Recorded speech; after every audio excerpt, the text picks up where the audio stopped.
Welcome to another edition of Would You Guess?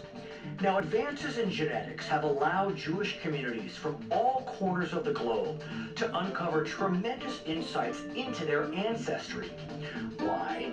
Well, until about the 20th century, due to both internal pressure and external restrictions, Jews married outside of the faith at about only 0.5% per generation. As a result, Jews became genetically isolated, making genetic analysis of the Jewish people that much easier. So here's what we know.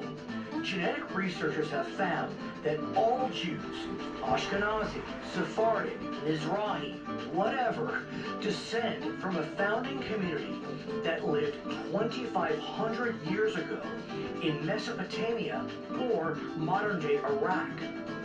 Around that time, the population split into two, with half moving into Europe and North Africa, and the other half remaining in the Middle East, which historically does correspond with the expulsion of the Jews in 587 BC by Babylonian king Nebuchadnezzar after the destruction of the First Temple.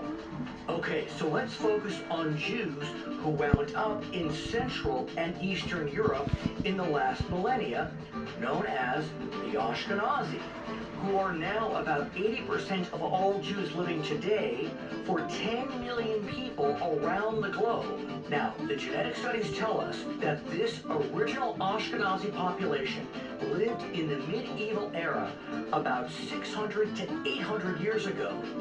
They were half European and half Middle Eastern. And would you guess that original founding population totaled a mere 330 people? Yep, every single one of the 10 million Ashkenazi living today descend from 330 people who lived between the 14th and 16th centuries.